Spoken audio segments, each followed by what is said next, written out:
Yes, hali gani msikilizaji na mfuatiliaji wa simulizi zetu nzuri ambazo zinapatikana katika channel yetu ya Simulizi Zetu Media. Bila shaka uko salama tangu tulipoachana katika episode ambayo imepita. Na mimi niko roho moja basi na kualika tena hapa ndani ya nyumba tukutane ili tuweze kupata muendelezo wa simulizi yetu ambayo tuko nayo tayari.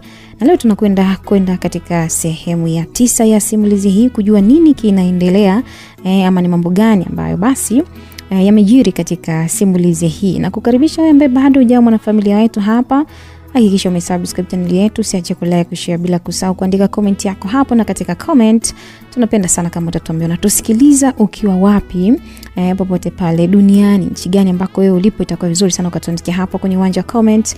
Lakini pia nakualika wewe ambaye bado hujatufuata kwenye mitandao yetu ya kijamii pale Instagram, Facebook, TikTok pamoja na Audiomack kwa jina la Simulizi Zetu Media.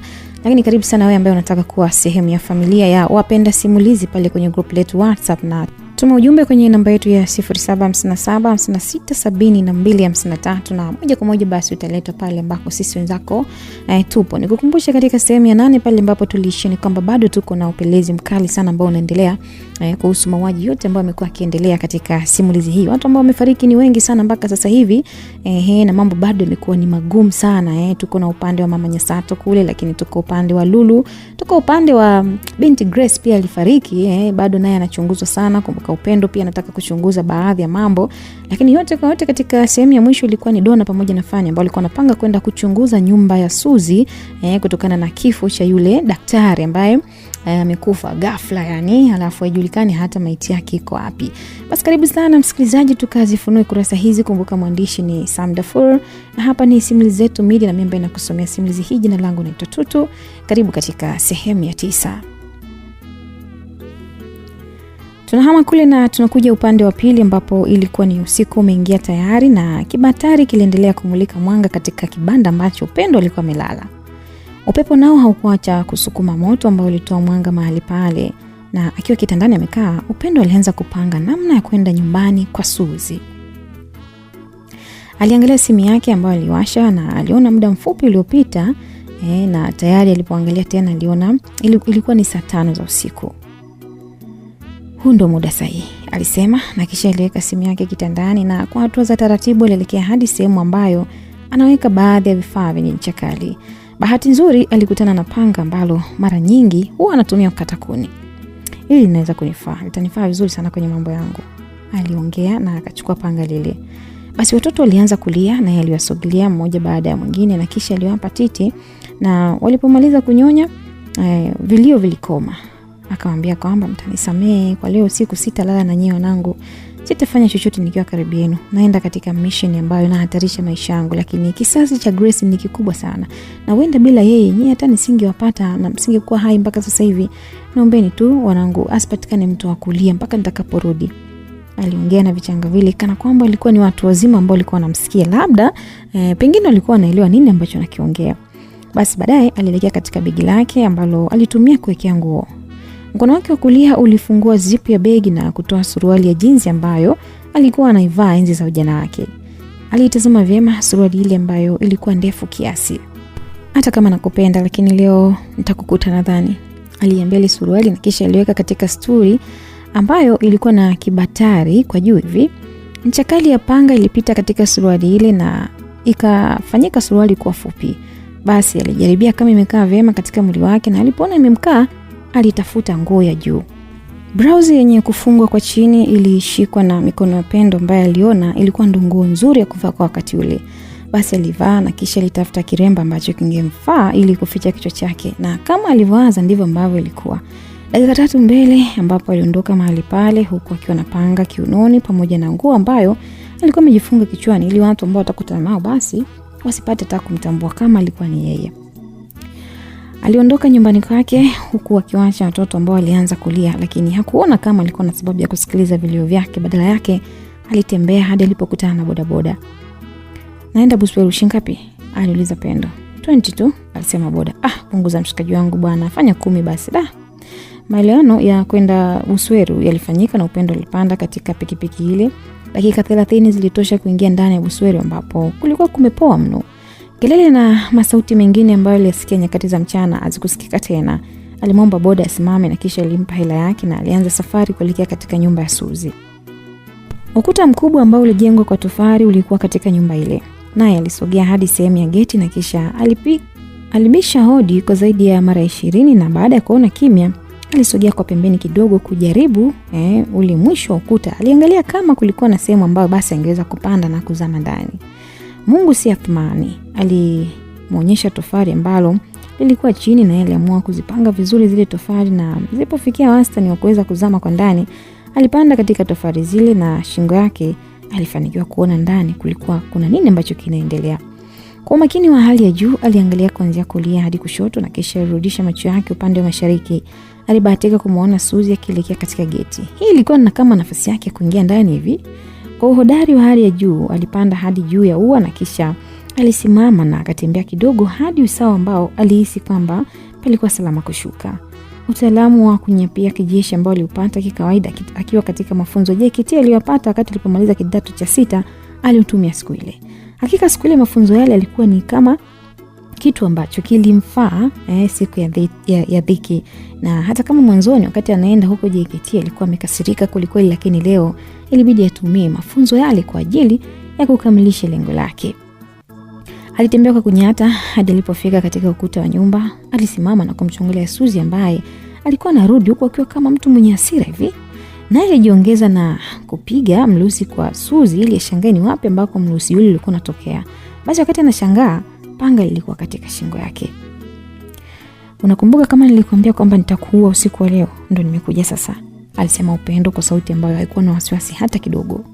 Suzy alitoa macho. Jeuri yote ambayo alikuwa nayo ilimuisha. Alipoa kama kifaranga cha kuku ambavyo kimemwagiwa maji ya baridi. Basi alikuwa amekamatwa wakati ambao hakuwa amejiandaa kabisa, na wakati ule Upendo akamwambia, "Sasa usicheze wala kutingishika, nitakumaliza," alimwambia, na wakati ule alikuwa akitembeza panga katika shingo ya Suzy ambayo ilianza kudondosha damu. Maumivu yalianza kusogea katika shingo yake na alitambua wazi kwamba endapo atafanya pilika zote basi atakufa muda si mrefu. "Haya, tembea taratibu twende ndani," alisema Upendo. Hatua katika miguu zilianza taratibu na waliingia ndani wote kwa pamoja, na kisha alisimama sebuleni huku Upendo akiwa ni mtu mwenye hasira mno. Mwili wake ambao ulikuwa unatoka na jasho muda wote, hakuwa anajua hata afanye nini. "Wapi unaweka vifaa vyako vya hospitali?" aliulizwa. Ni kule."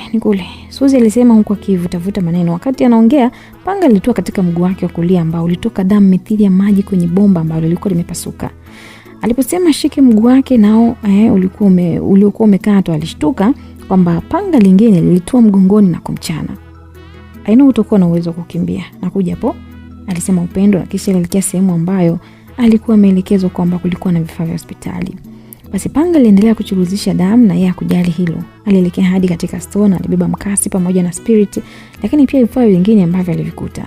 Alirudi tena sebuleni na kumkuta Suzy akiwa analalamika huku akijivuta ili kujaribu kufungua mlango. "Kama utakuwa na kumbukumbu nzuri, kuna mtoto mlimuua na mlimkata vidole vyake vyote. Not enough, mlimpa na kipofu, lakini pia mlimkata mpaka ulimi wake. Sasa hakuna ambako utaenda na hakuna ambaye atakupa msaada. Nakuuliza swali, endapo ukichelewa within a second, kiungo chako kimoja kinadondoka chini. Kwa hivyo kazi ni kwako," alisema Upendo, na kisha alimsogelea Suzy. "Kwa nini ulimuua Grace? Jibu ndani ya sekunde 2, alisema Upendo, lakini kimya kilipita. "Okay, unajifanya chizi, si ndio?" Alichukua mkasi na kisha alitoa kidole cha mguu wa Suzy. Maumivu makali alikuwa katika mwili wa mwanamke yule ambaye alikumbuka jinsi gani alimtesa Grace kwa kumkata vidole. "Unakumbuka Grace ulimtoa vidole vyake? Kwa nini ulifanya hivyo? Na unakumbuka ulimtoa vingapi?" Nijibu kwa sekunde 3.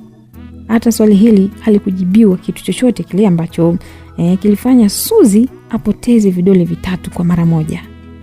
"Mama, naomba unisamehe jamani, nisamehe," alilia Suzy huku akiomba msaada. Wakati huo macho yake yaliendelea kuangalia mguu wake ambao ulikuwa umeshapoteza vidole. Tayari damu zilikuwa zinaendelea kutapakaa pale chini. Upendo akamwambia, "Sitakusamehe, lakini nitakuua. Ila sasa kifo chako utachagua, kiwe cha mateso au cha kawaida." "Na kwa nini kiwe cha mateso?" "Ni kwa sababu utakuwa umechelewa kujibu maswali ambayo nataka ujibu ndani ya muda. Lakini kwa nini kiwe cha kawaida? Ni kwa sababu utakuwa umejibu maswali yako kwa wakati. Kwa hiyo chaguzi 2 ni za kwako zote, utachagua unataka kufa vipi.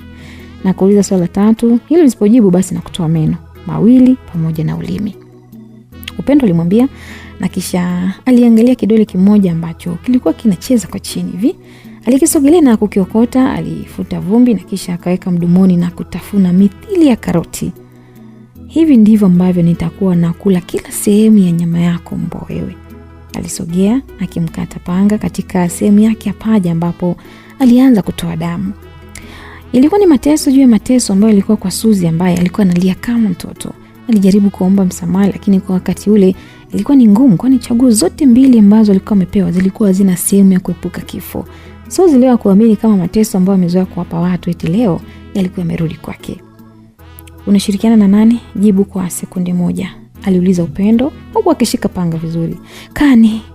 Upendo alijibu lakini alikuwa ameshachelewa kwa sababu panga ambalo alikuwa amerushiwa kwa nguvu lilitua katika mdomo wake na kufanya meno yake mbele yatingishike na kisha yale ambayo alikosa ustamilivu basi alidondoka. Upendo alimwambia toe ulimi nje lakini Suzy aligoma, ila panga lilitua katika bega lake na limfanya toe ulimi bila kupenda. Na kisha mkasi ulikata ulimi ule na mdomo wa Upendo ulipokea na kisha kinywa kilianza kusarandisha na kuzungusha maneno huku yakitafunwa taratibu. Kuna ulimi mtamu ila bado maswali yanaendelea. Ukichelewa kujibu adhabu iko pale pale, Upendo alisema. Suzy alikuwa akijaribu kuongea lakini maumivu yalikuwa ni makali sana. Alikuwa hajui hata anaongea nini zaidi sana, machozi yaliendelea kumdondoka muda mrefu sana. Okay, nimesikia ving'ora vya polisi hapa na naamini kwamba tutakuwa eneo hili si muda mrefu. Kwa hivyo acha niondoke tu lakini mimi siwezi kuacha hivi, alisema Upendo na kisha rudisha mkono wake ambao alikuwa ameshika panga na alikuwa ni kama mita 2 hivi na akaliachia kwa nguvu panga lile ambalo lilitua katika kichwa cha Suzy ambaye alidondoka chini kama mzigo. Matendo ya manyanyaso yalimfanya Suzy kufa kifo cha kinyama sana na hii ndo karma. Kifo ambacho hakuweza kuikwepa usiku ule, hakuwa na namna zaidi ya kukipokea tena kwa mateso makali sana. Nitamtafuta huyo Kani. Lazima niwafundishe kwamba ukiua kwa upanga utauawa kwa upanga. Nachukua kichwa chako naenda ukitunza pia. Naenda ukitunza ili siku ambapo nitakipata cha Kani pia nitampelekea Grace, alisema Upendo na kisha alimchinja Suzy bila hata huruma. Aliondoka mahali pale huku ving'ora vikisikika wakati anataka kuvuka ukuta. Ghafla sauti ya askari ilisikika nyuma yake. Usiondoke, nitakulipua, kaa hapo hapo. Sauti hii kumfanya Upendo kukaa mahali pale na huku akiwa ameshika vichwa alienda navyo chini na kujidondosha, lakini nyuma yake ilisikika sauti ya risasi. Risasi ilifanikiwa kutoka katika bega la Upendo na yeye kutaka kusimama. Damu ziliendelea kumchuruzika katika bega la mkono wake wa kulia. Kila alipokuwa na kanyaga aliacha maumivu. Maumivu yalikuwa ni makali mno katika mwili wake. Alitamani kusimama ili kujisalimisha lakini aliona bado na safari ndefu sana ya kujitoa katika kisanga chake na alitakiwa kuendelea na kile kisasi. Sehemu ya mkono ambao ulikuwa unatoka damu aliamua kuufunga kwa kitambaa ambapo alichana mtandio ambao aliufanya kama kiremba na kisha alijifunga vyema, hali ambayo ilifanya damu isidondoke kwa wingi. Sehemu ya kitambaa kilichobaki aliweka chini, asijue kama alikuwa anafanya kosa. Huku akiwa amebeba kichwa mkononi, alisogea upande wa pili wa nyumba na kisha aliangalia kushoto na kulia, na kwa bahati nzuri alibahatika kuona bodaboda ilikuwa inaelekea upande wake. "Hey, simama!"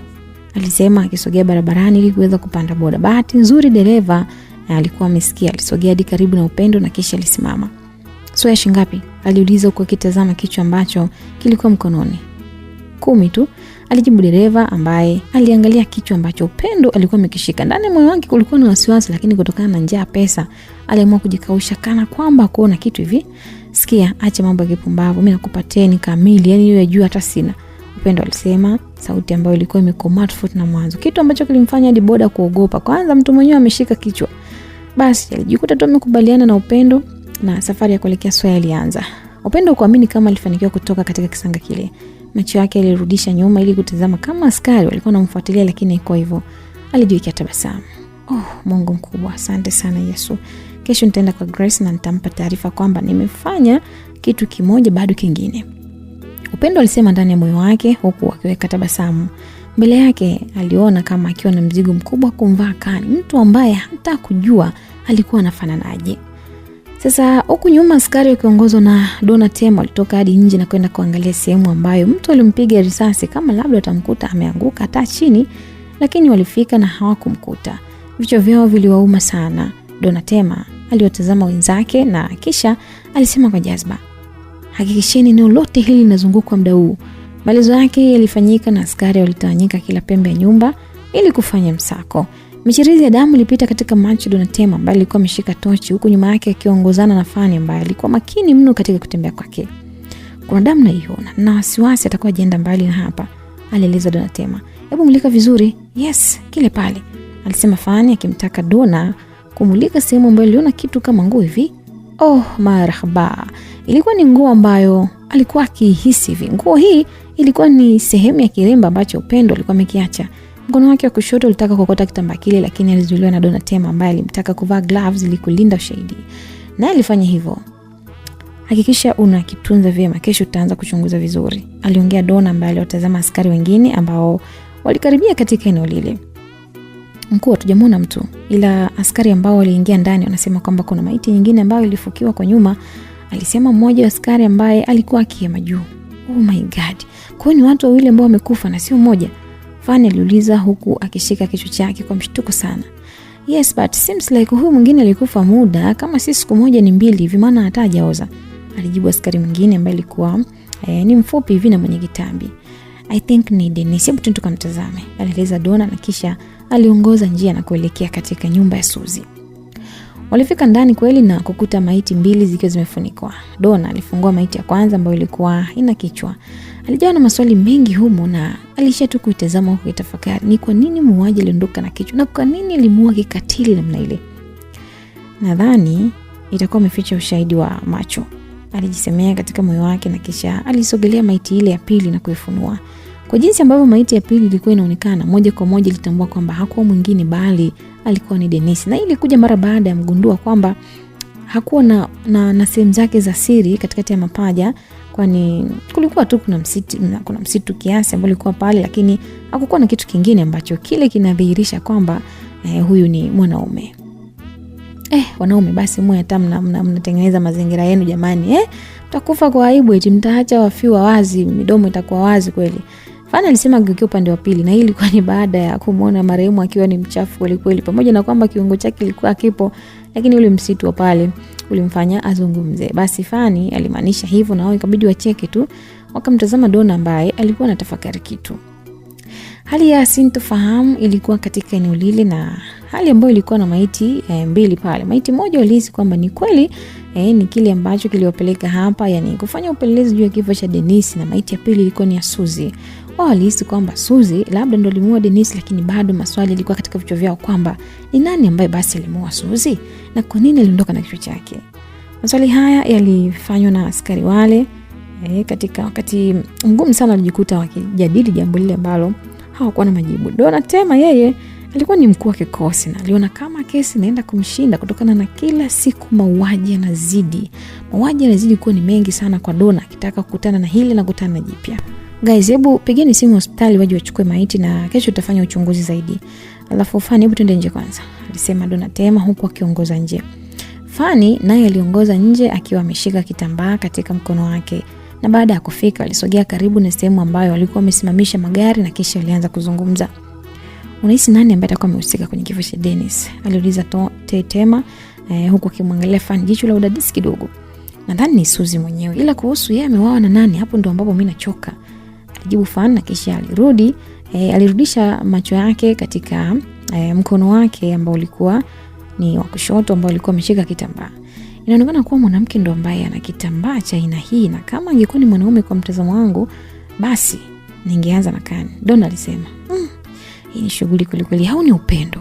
Fanny aligusia kidogo huku akimtazama Dona ambaye alivuta pumzi. Akamwambia sina hakika, bado nina mashaka. Na mashaka na yani kiasi kwamba nimekosa cha kusema, yani sijui, alisema Dona.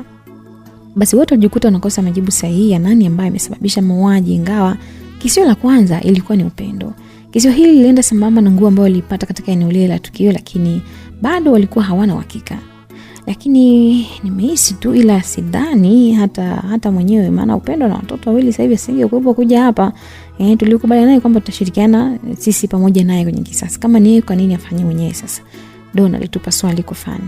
Na hapo ndo ambapo ananichosha. Nimechanganyikiwa, naona ukorofi, yani naona nimechoka jamani. Unajua Suzy, mbona huyu Suzy jamani, yani ilikuwaje kwani Suzy aongei, ajibu chochote jamani? na mimi nilikuwa nataka Suzi atujibu mambo mengi sana, aliongea Fani. Na Donna akajikuta tu akitabasamu. Tukimaliza kuzika hii misiba miwili, tunatakiwa kufanya ili sasa hivi, lakini kwanza ni kumpeleza Khan, baada ya hapo ni kumwachisha Upendo chuo. Kumbe tukufanya hivyo?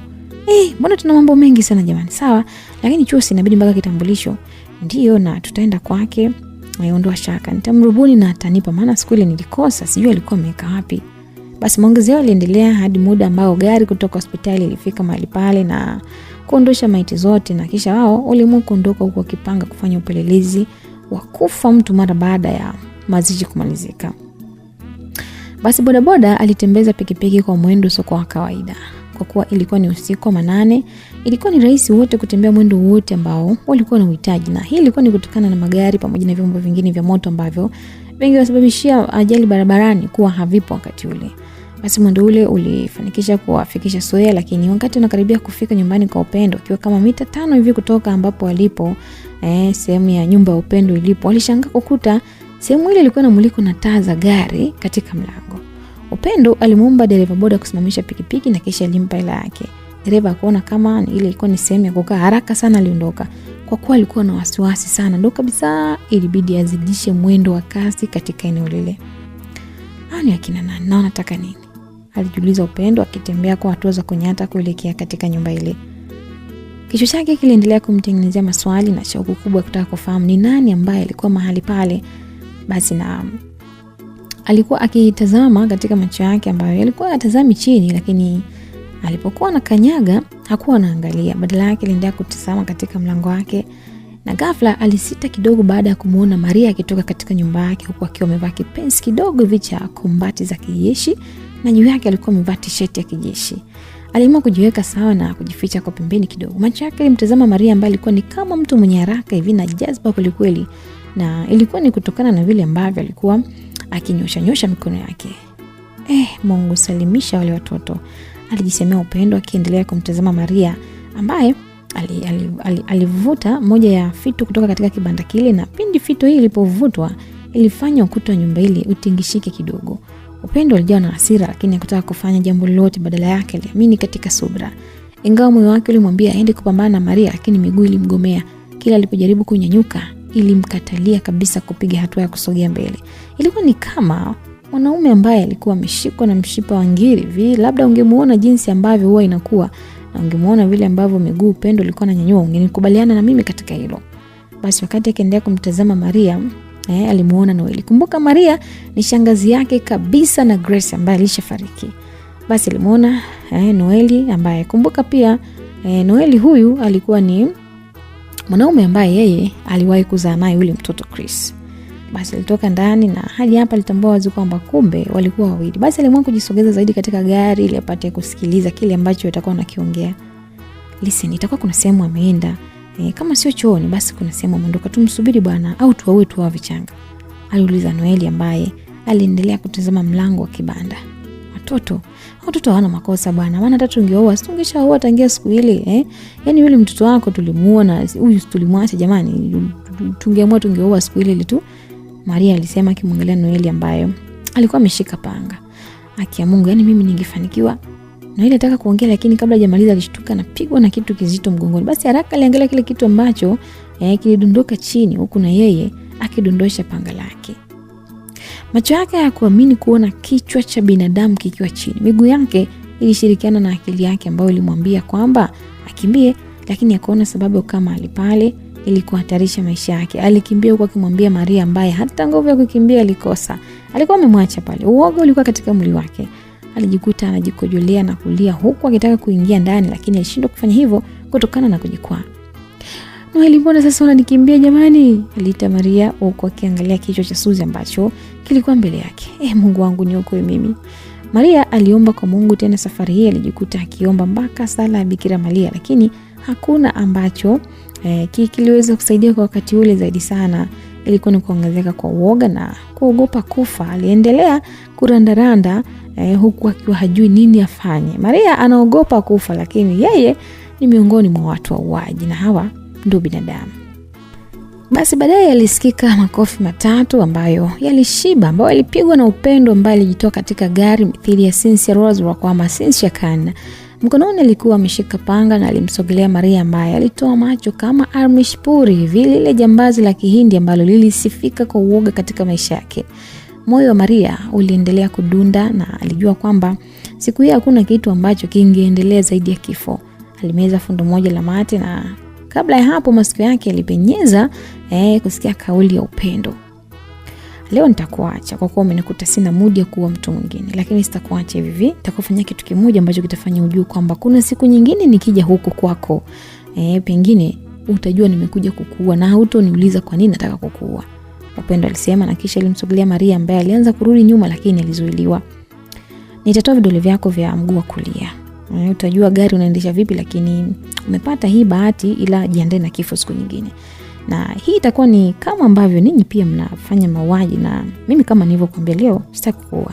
Alizungumza Upendo kwa mara ya pili na kisha alishika mguu wa kulia wa Maria. Panga lilitoa katika mguu wa Maria ambaye alipigwa yoye hadi watu ambao walikuwa wamelala wote waliamshwa na kauli ile. Kelele, hebu nyamaza, nyamaza. Sidhani kama Chris wangu alipiga kelele wakati unamuua, sidhani.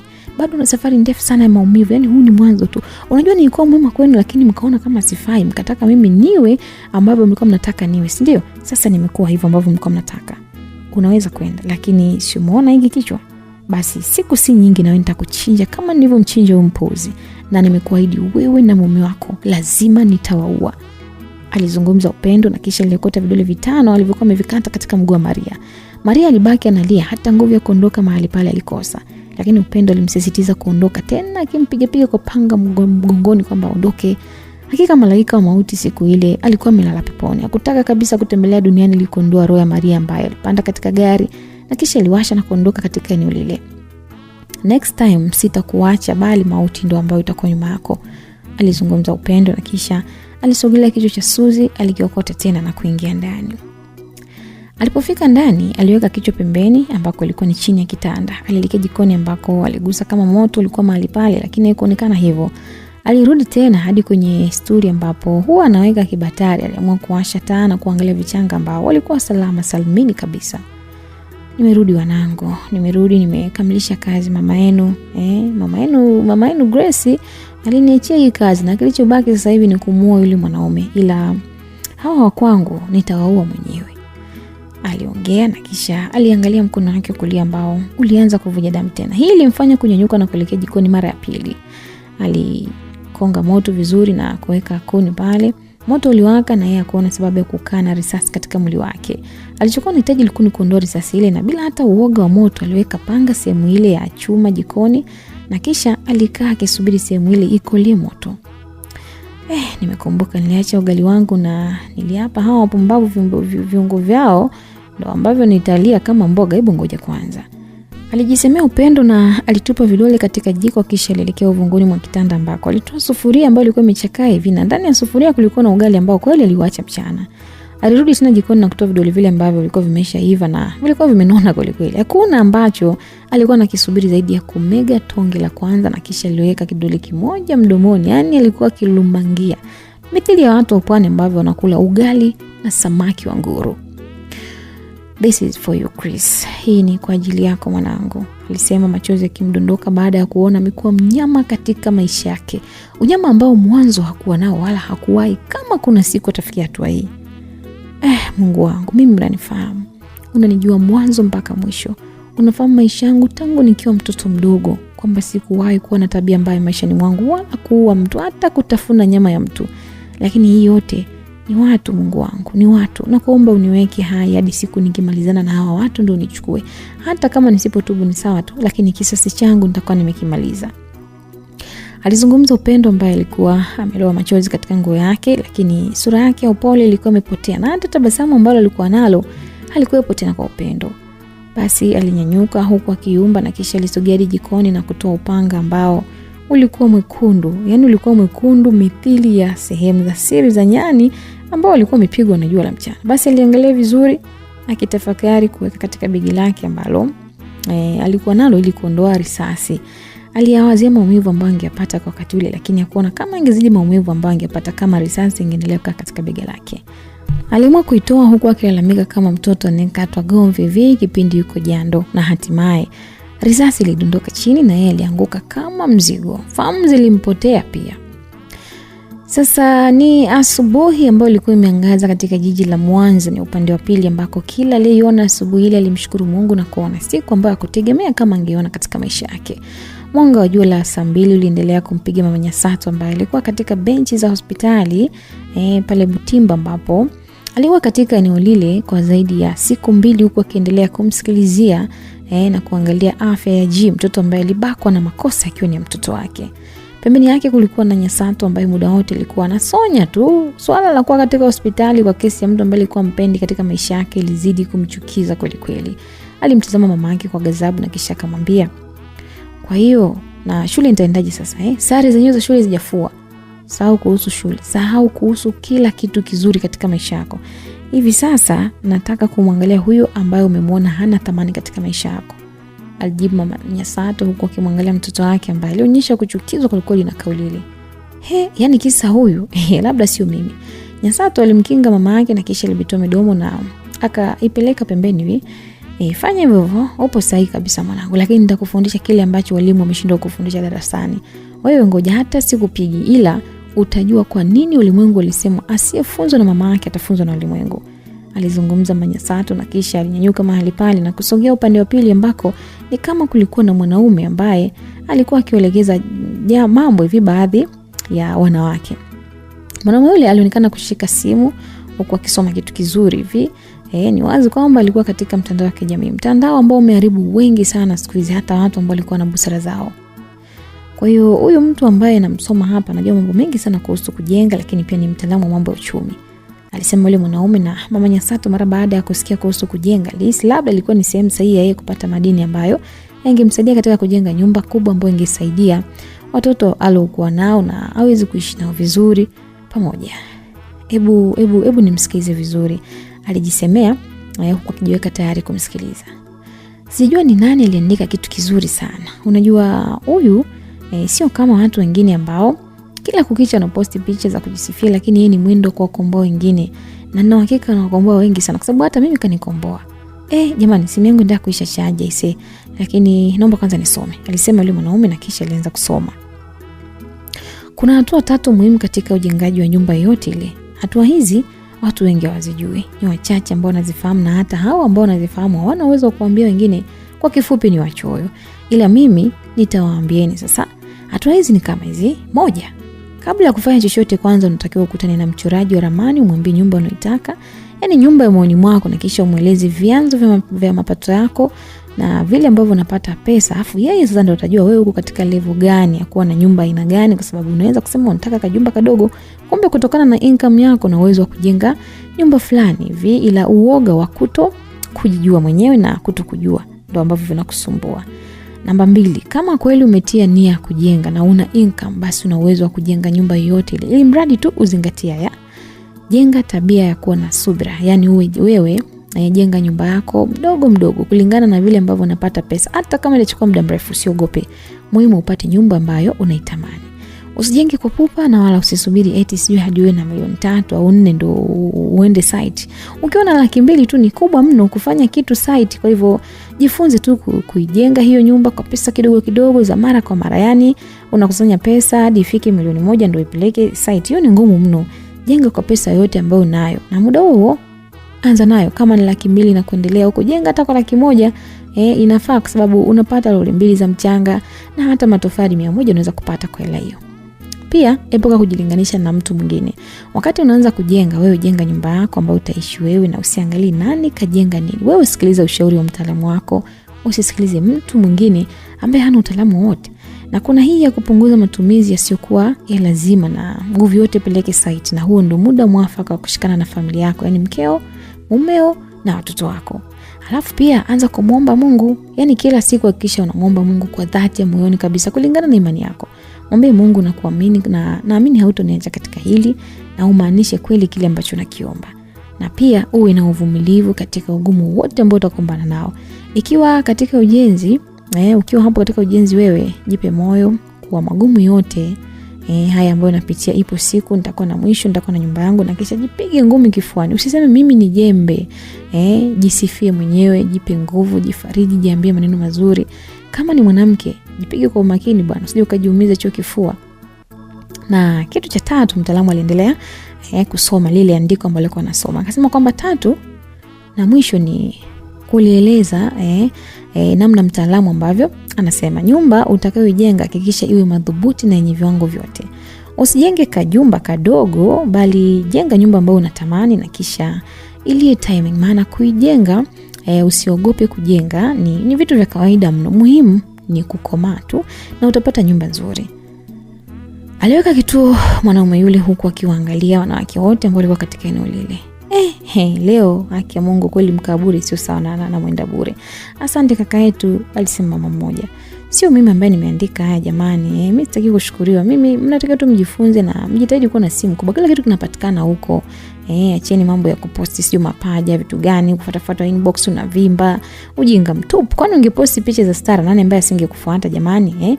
Watu wakiona mapaja wanajua huyu mshamba labda anajiuza. Watajichumia tu wanachotaka, afu hakuna plani yoyote. Angalia vitu vya msingi kwenye mitandao ya kijamii ambayo inaweza kusaidia. Yule mwanaume alisema na kuachamba, hali ambayo iliangua kicheko mahali pale. Sasa mama Nyasato naye kumbuka alikuwa akisikiza ile elimu, na sasa alirudi sehemu ambayo alikuwa amekaa mwanzo. Akamkuta mtoto wake bado alikuwa kuna jazba, naye hakutaka kumsemesha. Alimtazama kwa sekunde kadhaa na kisha kichwa chake kilianza kutafakari maneno ya busara ambayo alikuwa amepata kutoka kwa yule mwanaume. Moyo wake ulisawazika na aliamini kwamba hata yeye atajenga nyumba endapo akitumia mbinu ambayo alikuwa ametoka kuelezewa. Basi wakati anaendelea kuwaza, ghafla sauti ya daktari ilimuita akimtaka kuingia ndani, na alifanya hivyo na alipiga hatua hadi alipofika katika ofisi ya daktari. Alikaa katika kiti na macho yake ilimtazama daktari yule ambaye alikuwa mdogo kiumbo, lakini alikuwa ni mkubwa kimaarifa. Daktari naye alimwambia Mama Nyasato kwamba alimwangalia kwanza na kisha alifahamu kwamba ni jinsi gani mwanamke yule alikuwa na hamu kubwa ya kujua kuhusu mgonjwa wake. Mkono mmoja ulikuwa mezani na mwingine ulikuwa kwenye shavu. Mama Nyasato aliendelea kushangaa pale ofisini huko akisubiri daktari basi atoe hatua yoyote ya wito wake mahali pale, nini alimuitia. Basi hatimaye daktari alikuwa kidogo na kisha akamwambia, ulipita na binti kituo cha polisi? Ilikuwa ni swali gumu sana lakini ilikuwa na urahisi. Ndiyo, na hii hapa ripoti yao, aliongea Mama Nyasato huko akimpa karatasi ambayo ilitoka nayo polisi. Okay, ongera, nitaka kujua tu na vipi kuhusu vijana ambao walifanya tukio hili, umefanikiwa kuwapata? Ndiyo, wako chini ya mikono jeshi la polisi na ndio waamuzi ambao ushahidi ulikuwa umeonyesha vipimo, sijui itakuwa vipi ama labda kesi itacheleweshwa, lakini mimi tayari nilishakuwa nimewakabidhi kwenye jeshi la polisi. Alijibu Mama Nyasato kana kwamba yeye alikuwa ndo hakimu mwenyewe. Sasa akamwambia, okay, safi, nimekupenda sana mamangu, unaonekana uko smart kule kichwani. Basi sasa hivi mgonjwa wetu yuko poa, ingawa baadhi sehemu aliumia kama nilivyokuelekeza jana, lakini leo naruhusiwa kuondoka naye. Daktari alisema huko akionekana kuandika kitu katika daftari ambayo ilikuwa na kadi ambayo ilikuwa na mhusu G. Okay, hii hapa utapita pale chumba cha dawa na baada ya hapo utanunua sijui kulipia ama kama na bima itakuwa vizuri zaidi, alisema daktari huko akimpa Mama Nyasato kadi. Mama Nyasato aliruhusu mkono wake wa kulia kupokea, lakini kadi ile alichukua kaipitisha macho kwa makini kutaka kusoma. Alipoona hakuna ambacho ameelewa, basi alirudisha macho kwa daktari. Asante, sina bima lakini nimeona umuhimu wake, nitafanya hivyo, nikirudi nitatengeneza pia, ondoa shaka, alieleza. Na kisha aliondoka mahali pale na kuelekea sehemu ambako ilikuwa ni katika chumba ambacho kilikuwa mahususi kwa ajili ya kutoa dawa. Alinunua na kurudi katika benchi ambapo Nyasato alikuwepo. Akamwambia, shika hizi hapa na kuja, alisema Mama Nyasato akimpa dawa Nyasato. Asiweke huko bwana, mimi unanipa kwani mimi ndo ambaye nitameza? Nyasato alijibu kwa jeuri huko akigeuka upande wa pili. Hakutaka kumwangalia mamake. Yaani ndani ya moyo wake alimchambua mama yake, yani kama karanga hivi. Akimuona kwa yani huyu mbona hana thamani? Yani imekuwaje anze kumpenda mtoto baki tu? Akanasema, ungebahatika kuona jinsi wenzako walivyokosa mama, ambavyo wanalia na kuumia mioyo yao kipindi ukiona wenzao wanaposti mama zao kwa mtandaoni. Nadhani ungeniheshimu mwanangu, Mama Nyasato alimwambia mtoto wake, na alitoka mahali pale na kuelekea katika chumba ambacho G alikuwepo. Alifanikiwa kurudi na G na kisha walimpitia Nyasato na kuondoka katika hospitali ile kubwa ambayo ilikuwa ni katika wilaya ya Nyamagana. Mguu wao ulifika katika nyumba ambayo Mama Nyasato alikuwa anaishi, na pindi alipofika kuamini kuona mazingira yalikuwa kama alivyoacha, yani mazuri kana kwamba yeye alikuwa katika eneo lile. Kazi hii ilifanywa na Betty pamoja na Janeti ambao walisafisha maeneo kila siku huku wakiendelea kuuza chakula kama ambavyo mama alikuwa anafanya. Umefanya vizuri sana mpaka nimeshangaa jamani. Hivi nyinyi ndio umefanya yote? Alisema Manyasato huku akiingia ndani ya nyumba yake ambayo ilikuwa ni ndogo kiasi. Haikutosha kukaa watu 5, lakini kwake hakuona kama maisha yalikuwa na maana bila kusaidia watu wengine. Mama bwana, kwanza shikamoo. Betty alisalimia huku akimwangalia Jay ambaye alikuwa akitembea na kuchechemea hivi. Bado maumivu yaliendelea kuganda katikati ya mapaja yake. Marahaba, vipi hapa nyumbani? Biashara pia vipi? Mungu anabariki, tumeishi vizuri na tumeuza pia jana, tumeuza leo pia tumeuza, tumepata 200 hapa. Vipi kuhusu Jay lakini? Alisema Betty huku akimkabidhi Manyasato pesa ambazo alikuwa ameshika mkononi. Taarifa kwamba mpatikana 200 kwa siku 2 ilimshangaza Manyasato ambaye hakuamini. Hata alipopewa pesa lisi kama Betty au kuna sehemu ameiba, ikabidi aulize mara 2. Ni watoto. Hizi hela mbona mimi sijawahi kuuza katika maisha yangu nikapata hizi hela? Hata si tumeshangaa, lakini wateja walikuwa wanasifia chakula wanasema kitamu, na pia istoshe tulinunua vitu vya leo vipo pale, na kwa hiyo hii hela ni kama faida tu. Alisema Betty. Furaha isiyokuwa na kifani ilikuwa katika uso wa Manyasato ambaye alimwangalia mtoto wake aliyekuwa pembeni akiwa ameweka sura ya kuchukiza hivi. Leo kweli nimeamini ukitaka uishi kwa furaha na kufanikiwa basi saidia wengine. Asante Mungu wangu. Alisema Manyasato na kisha aliinuka na kumsogelea Nyasato. Nyasato alimwangalia mama yake Alice kama anataka kumpiga hivi. Kimoyo kilimdunda, lakini alipoona mama yake alikuwa kitabasamu alijua hakuna tena kupigwa.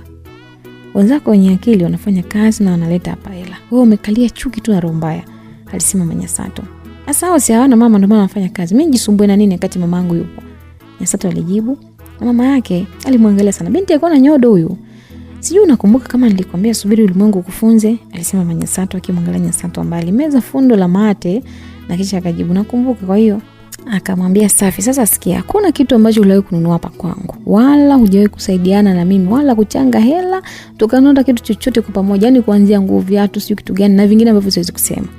Aliweka kitu mama yake kisha akamwangalia Nyasato ambaye alivuta pumzi huku akiwa anataka kumuelewa mama yake anataka kusema nini. Akamwambia ni mjinga pekee ndo ambaye anaweza kuficha maradhi katika nyumba yake. Yani niwe kama waumini ambao wakienda ukweni wanavaa kwa heshima, lakini wakienda sehemu za ibada kama kanisani wanavaa nguo ambazo zinaonyesha hadi mistari ya nguo zao za ndani. Bora baba mkwe kuliko hata Mungu. Mimi mama yako siko namna hiyo. Mimi sitamanishi watu nje kama mimi ni msafi alafu kwenye malezi ni sifuri. Nimelelewa katika mazingira mazuri na kufunzwa mambo mbalimbali sana. Sasa basi na kuomba ondoka kwangu. Nahitaji kusafisha kwanza uchafu. Nenda kaishi mtaani mwaka mmoja, baada ya hapo ulimwengu utakuwa umekufunza. Toka nyumbani kwangu. Mama Nyasato aliongea akimwangalia Nyasato ambaye maneno mama yake hata haya kumtisha leo kama utani. Najuta kwa nini nizaliwa na mama mjinga kama wewe. Aliweka kitu Nyasato. Pua yake iliruhusu kutoa pumzi ya zamani na kisha alivuta pumzi mpya akimwangalia mama yake ambaye alikuwa amechukizwa kwa hasira. Unanifukuza hapa, unanitoa kisawa mbwa. Yaani hao wala uchafu pale jalalani, alafu mimi sijui. Hivi mama, unahisi mimi nikitoka hapa nitaishi maisha ya tabu? Mimi sio kama wewe, nakwambia. Mimi sitakaa niishi maisha ya tabu katika maisha yangu, na nakwambia huo mwaka mmoja ulionipa ni mchache sana. Ongeza mingine hata 5 huko, alafu uone nani ambaye atamrudia mwenzake maskini wewe. Kwanza mimi natoka. Na ole wako nisikie huko nyuma sio unatuma watu kunitafuta sio kitu gani. Naondoka mama. Alisema Nyasato ambaye alikuwa amechachuka kweli. Machozi yalianza kumtoka mamake. Hakupenda kumfukuza mtoto wake katika nyumba yake, lakini aliona ile ndio ilikuwa njia sahihi ya kumfundisha na sio shule.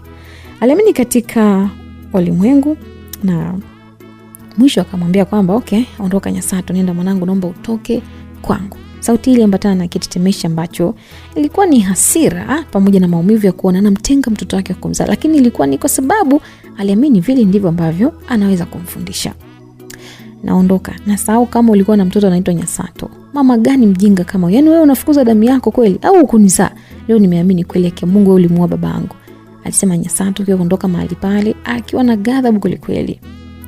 Basi Betty alibaki amedua kujua aseme kitu gani. Aliona yeye labda ndo alikuwa msababishaji wa matatizo ambayo alikuwa yanatokea mahali pale. Alijaribu kumuomba msamaha Nyasato, lakini aliambiwa hakustahili kuomba msamaha, badala yake waangalie maisha ambayo yako mbele yao. Mimi sihitaji kuwafundisheni tabia mbaya, ila ninachotaka ni kwamba nataka mjue kwamba mkiwa na tabia kama za Nyasato, yani siku moja tu nitawafukuza hapa. Nyasato nimemtolea mfano kama waumini wa dini, hasa wale wa kike ambao unaweza mkuta anasema anampenda Mungu kweli, lakini ndio yule ambaye anasema ananipenda, lakini si kweli. Na kama angekuwa ananipenda mimi mama yake, asingethubutu kunijibu pumbavu. Tuondokeni jamani, kesho mnatakiwa kuanza shule. alisema Manyasato, na kisha alielekea chumbani kwake huko alilia kwa uchungu akijutia maamuzi ambayo alikuwa amechukua, lakini hakuwa na chaguzi nyingine zaidi ya kufanya vile. Haya, tunatoka kwa Manyasato tunakuja upande wa pili ambapo ni katika ofisi ya Joeli ambayo ilikuwa maeneo ya barabara ya Nyerere au wanaita Nyerere Road, ambako alionekana Joeli akiwa katika kiti chake ndani ya ofisi yake ambayo ilikuwa na wafanyakazi mbalimbali hivi. Wafanyakazi hawa wote wawili aliwaajiri kwa ajili ya kuendesha kampuni ile kubwa ambayo ilifahamika karibu na 90% ya wakazi wa jiji la Mwanza. Mkono wake ukiwa katika laptop, ghafla mlango wake uligongwa na aliruhusu aliyekuwa akigonga kuingia ndani. Alikuwa ni msichana mwenye umri wa miaka 24 na kuzidi hapo. Alikuwa mbele yake akimwangalia, na hakuwa mwingine bali alikuwa ni Caroline, ambaye alikuwa ni msaidizi wake. Alikuwa anapokea wageni mbalimbali ambao walikuwa wanaingia ofisini pale kwa ajili ya shughuli za kikazi. "Caro, kuna shida gani?" aliuliza Joeli. Mama wa chakula amekuja, anasema aweke nini leo?" alisema Carolina huku akisimama karibu na kiti. "Hilo tu ndio umeshinda kunipigia simu?" Joeli aliuliza akitoa simu yake mfukoni. "Hapana, nimepiga lakini huko unapatikana." "Da, sawa, hakuna shida. Hebu sikia. Mwambie ugali na samaki." "Yes, na nataka sato lakini pia mboga za majani ziwe nyingi." Joeli alisema akijaribu kuwasha simu yake ambayo ilikuwa imezima. Macho yake ilipokea mwanga ambao ulikuwa unatoka kwenye simu. Ajabu, aliona damu katika picha ambayo ilikuwa kwenye simu yake. Ilikuwa ni picha yake ambayo mwanzo haikuwa na damu, lakini leo ilikuwa na damu, jambo ambalo lilimfanya shangae na kutoa sauti. "Damu ya nani hii tena?" aliuliza akiweka simu sawa. "Bosi, vipi, kuna nini?" Caro aliuliza. "No, hakuna kitu. Nenda kaongea na mama wa chakula, then utawaambia wale watu wa mtandao kwamba hapa kwetu leo wifi haifanyi kazi, wafanye utaratibu wa kuja kutengeneza," alisema Joeli akificha ukweli wa kile ambacho alikuwa anakiona.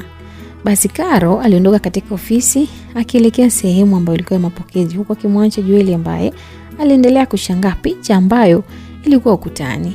Basi aliamua kupeleka macho ukutani ili kutazama kama hata picha ukutani ilikuwa inatoka na damu ama la. Ajabu ni kwamba hata picha ile ambayo ilikuwa pale ilikuwa inatoa damu.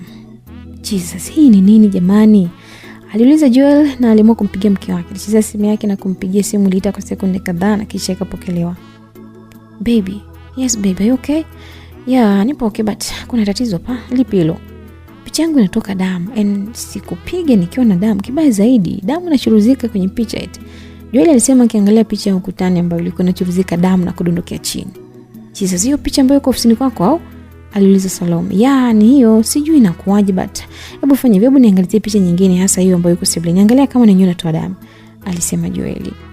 "Okay, niko nje, nitakupigia nikiingia ndani," Salome alisema wakati huu, na alimwambia hivyo Joeli na kisha simu likatwa. Kichwa cha Joeli kiliendelea kutengeneza hoja mbalimbali ambazo zilimfanya ajawe na mawazo. Alitoa simu sikioni. Ajabu ni kwamba sikio lake lilikuwa linatoa damu pia. Damu hii ilitokana na picha labda ambayo ilikuwa katika simu yake. Hii ilizidi kumchanganya na haraka aliamua kutoka nje ili kuwashirikisha wafanyakazi wengine, lakini alipojaribu kufungua mlango alihisi kama umefungwa hivi, na kisha sauti kutoka katika picha ambayo ilikuwa ipo ukutani pale ilifuatia. Joeli, kwa nini unamzika mwanangu saa 6 usiku?" Ilikuwa ni sauti ya kike ambayo aliitambua, na hakuwa mwingine bali ni Lucy. Hii ilizidi kumuogopesha mara mbili ya mwanzo. Alijikuta akisema, "Mimi sijafanya bwana, sijafanya." Alizungumza huko akirudi nyuma. "Unamkumbuka Lulu wakati unamuua ilikuwaje? Na unakumbuka nilikwambiaje?" Swali kutoka katika picha lilifika vyema kwenye masikio yake ya Joeli ambaye alifikiria jambo lile, na ilikuwa ni jambo ambalo aliambiwa na mtoto wake, lakini alikosa jibu sahihi. "Sikumbuki," alisema Joeli. "Lulu, hebu mkumbushe," alisema Lucy kwa sauti ambayo alikuwa anampa mamlaka Lulu, na sauti ya Lulu kutoka katika simu ambayo alikuwa ameshika lisikika. "Sawa, nisamehe, lakini nakuomba ukisha maliza kuniua, tafuta Biblia, soma Kutoka 20 mstari wa 1 hadi 17. Joeli baada ya kusikia sauti hii kutoka katika simu ilitupa chini ghafla simu ile, na alipoitupa tu simu yake ilianza kuita. Aliangalia mpaka ilipokata, na kisha aliangalia picha ambayo ilikuwa ukutani. Safari hii damu ilikuwa shingoni, na kisha sauti ilikuwa imesikika. "Nitakuua kwa sababu umeshindwa kufanya kile ambacho Lulu alisema. Nisamehe, nikirudi nitasoma, nisamehe," Joeli alisema kwa kitetemeka. Kijasho kilikuwa kinamtoka kwenye mwili wake, na sio moja wala mbili ambayo ilikuwa inapita. Haja ndogo ilikuwa inataka kumtoka bila yeye mwenyewe kujua. "Chanzo cha yote ni mke wako. Yeye ndo alikuwa ibilisi wa hili, na sasa basi ili likuache ama nikuache ukiwa hai, leo jioni muue, na unatakiwa kumchinja kama ulivyomchinja Lulu. Vinginevyo mauti yako yatafuatia siku ya pili yake na utakufa kama alivyokufa Lulu, alizungumza Lucy. Kimya kilichukua nafasi yake, na hata damu ambayo ilikuwa inatoka katika picha iliacha kutoka na picha ikarudi kama zamani. Joel alipigwa na bumbuazi, asielewe nini kilikuwa kinaendelea. Alijiangalia katika suruali akagundua kwamba aliloa mkojo na harufu ilitawala chumba kizima cha ofisi. Aliamua kuvua suruali ile ili basi hata akakamua huo mkojo, na alikuwa akilalamika sana wakati akikamua ule mkojo. Alilalamika makelele mengi kiasi kwamba baba Caroline ambaye alikuwa mapokezi alisikia na akanyanyuka kwenda kwa bosi wake ili kujua nini kinaendelea. Alipofika kutaka kubisha, alifungua tu mlango na kumkuta Joel akiwa chiwa mnyama akikamua suruali yake ambayo ilikuwa imeloana kwa mkojo tu. "Jesus boss, samani," alisema Caroline huku akifunga mlango. "Pumbavu, unaingia bila ruksa, mshenzi wewe." Joel aligomba akivaa suruali ambayo ilikuwa hata haijakauka vizuri. Baadaye alitoka nje na kutaka kumuongelesha mtu, lakini kila alipopita aliacha harufu ya mkojo, huku suruali yake ikiwa inaonyesha kwamba alikuwa amejikojolea. Wafanyakazi walishangaa, huku wengine wakihisi kwamba huenda bosi atakuwa amechanganyikiwa. Walibaki wakiulizana tu bila kupata majibu kamili, lakini mwisho waliamua kurudi ndani ili kuendelea na majukumu mengine. Sasa akiwa kwenye gari kuelekea nyumbani kwake, Joel alijikuta kauli ya Lucy ikijirudia kwamba chanzo cha yote ni mke wako. Yeye ndo alikuwa ibilisi wa hali ya juu, na hili sasa hivi ili ni kuacha ukiwa hai, basi leo jioni muue kwa kumchinja kama ulivyomchinja Lulu. Vinginevyo mauti yako yatafuatia siku ya pili yake na utakufa kama ambavyo Lulu alikufa. Aliwaza na kuwazua hasa maneno ya mwisho ambayo yalimtaka muue mke wake, na vinginevyo mauti ingekuwa mbele yake. Salome au mimi nife tu. Anyways, Rachel yupo, nitahakikisha namshawishi kwa kila namna. Kwa leo huyu Salome acha tu arudi kwa Mungu, mimi sina chaguo kwa kweli, alizungumza Joel. Simu yake ilikuwa inaita na alikuwa anapiga, hakuwa mwingine bali Salome, lakini hakuona sababu ya kupokea simu ile. Aliitazama mpaka ilipokata. Baadaye akajiuliza, lakini nikimua Salome John atabaki na nani? Mbona nimepewa mtihani mgumu hivi jamani? Mbona najuta kwa nilichofanya? Bwana wewe, potelea wala unaliwe. Maisha yangu jamani ni muhimu kuliko hata huyo Salome. Amuzi la mwisho ilikuwa ni kumuua Salome na si kumpa uhai. Na sasa ni upande wa pili ambapo tunasikia sauti ya vidole viwili ambavyo viligusanishwa na kuachwa kwa nguvu na kisha kufanya sauti kutoka katika mikono hiyo ambayo ilisikika katika chumba hiki kidogo ambacho kilipitisha hewa safi kwa shida sana. Sauti hii ilipenyeza katika masikio ya mwanamke ambaye alikuwa amefungwa kitambaa usoni huku akiwa amefungwa mikono na miguu katika kiti. Kila alivyojaribu kuongea ama kujitoa mahali pale alishindwa kufanya hivyo. Pembeni yake alikuwa amesimamiwa na mwanaume ambaye mkononi alikuwa ameshika panga butu hivi. Hakuwa mwingine, alikuwa ni Khan. Sura yake ilionekana kuwa na hasira mno. Alimwangalia yule mwanamke na kisha alimtoa kitambaa usoni na kuanza kuzungumza naye. Slay queen, Slay panyabuku, sijui Slay mbea, Slay. Hey, una deserve kuitwa vitu vingine kabisa. Yaani jina lako ni Slay lakini ni upuuzi tu. Khan aliongea huko kimuita Slay ambaye alikuwa amemfunga mahali pale. Naitwa Khan, labda unifahamu vizuri, na ni kwamba mimi sina kirefu cha jina langu. Yani mimi sio Mbosso Khan, wala mimi sio Suleiman Khan, wala mimi sio Shahrukh Khan. Mimi yani ni Khan kama Khan, naitwa Khan. Maisha yangu yanaenda kwa kuua, hasa pale ambapo unaponiingilia basi lazima nikuue. Yes, nitafanya hivyo pia leo, no matter what. Haijalishi kwamba unanifahamu vipi na kufahamu vipi, tuna urafiki gani, lakini unapoingia kwenye maisha yangu, iwe kuniongelea kufanya chochote ambacho kitanihusu mimi, basi nitakuua, kwa sababu mimi sipendi shobo, hasa hizo shobo dundo. Khan alizungumza na kisha aliweka panga lake katika shingo ya Slay ambaye alikuwa analia muda wote. Sasa ilikuwaje? Tunaonyeshwa kabla ya tukio ambapo ilikuwa ni asubuhi. Khan alipata taarifa ya kifo cha Suzy na alienda kumwangalia hospitali. Aliumia sana baada ya kugundua Suzy hakuwa na kichwa. Macho yake yalidondosha machozi kila dakika na alikuwa na hasira mno. Alikuwa ni mwanae.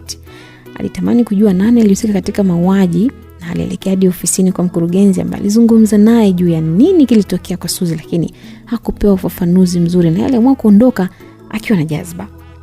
Basi wakati anaondoka ofisini kwa mkurugenzi, macho yake alimuona Slay ambaye alikuwa anazungumza na Donatema pamoja na Fanny. Hapo alikumbuka kuhusu Deodion ambaye aliwahi kumwambia kwamba taarifa zake alikuwa amezipata kutoka kwa Slay. Akili yake ilimpa majibu kwamba miongoni mwa watu ambao huenda walihusika na kifo cha Suzy basi ni Slay. Naye kuona sababu ya kumwacha mtu yule akiwa hai, Alienda ofisini kwake na kuweka madawa katika leso na kisha aliweka mfukoni. Baada ya hapo alielekea katika ofisi ya Slay ambaye alikuwa mwenyewe. "Madam, nitaka tuongee kidogo, huko busy?" Khan alimuuliza Slay. "Hapana, ila nilikuwa nataka kwenda msibani," alisema Slay. "Okay, hata mwenyewe naelekea huko na hata hivyo hauna gari, twende labda nikupe lift, nadhani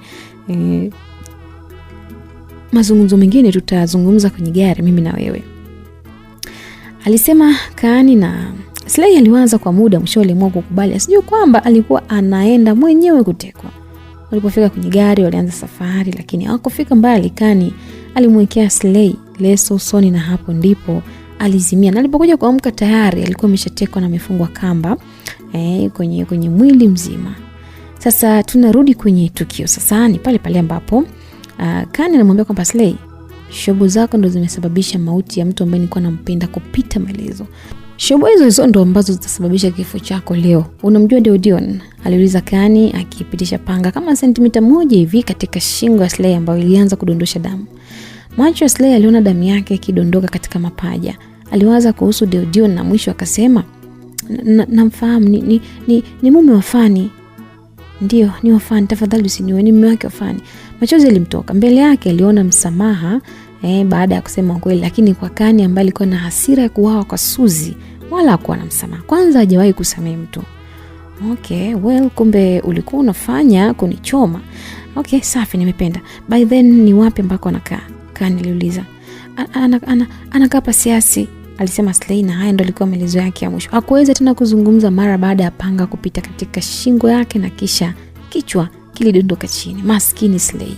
Kiherehere cha kuingia katika mambo ya watu kilimponza daktari yule ambaye alikuwa ni rafiki mkubwa wa Fanny. Urafiki wake wa kutaka kumsaidia Fanny katika mambo yake ndo ulipelekea kifo chake. "Next stop ni Deodion, naye nitamchinja kama huyu," alisema Khan ambaye aliokota kichwa cha Slay na kisha alikiweka katika mfuko. Alitoka ndani ya chumba ambako alikuwepo huku mkono wake wa kulia ukiwa umeshika mfuko katika mkono wa kushoto ambao alikuwa ameshika simu ya Slay. Sasa akiwa katika gari, ghafla simu ya Slay iliita na alikuwa anapiga hakuwa mwingine bali ni Deodion, na alipokea na kisha aliweka kwa pembeni. Kwa bahati mbaya Deodion alianza mazungumzo bila hata salamu. "Slay, ofisi zangu ziko posta. Ukitoka msibani basi njoo nipe kila kitu kuhusu Khan. Nimeambiwa kwamba upelelezi utaanza kesho. Kwa hiyo mimi nataka nishirikiane naye vizuri, nifahamu vipi ambavyo naweza kumsaidia mke wangu. Kwa hiyo ukifika tu ulizia Don utanipata," alisema Deodion, na Khan hakuona sababu ya kuongea tena, alikata simu. Safari ya kwanza ilikuwa inaelekea katika ofisi ambazo ameambiwa na Deodion. Deodion mwenyewe ameeleza ni wapi alipo bila kujua alikuwa anatoa maelezo sahihi kwa mtu ambaye hakuwa sahihi. Basi alitembeza gari kwa mwendo ambao ulikuwa si wa kawaida. Dakika 5 mbele alifanikiwa kufika katika ofisi, na baada ya kuuliza aliingia hadi ofisini ambako ilikuwa ni ndani. Alimkuta Deodion akiwa amekaa kwenye kiti. "Nimetumwa na Slay. Ameniambia huu mzigo ni wako.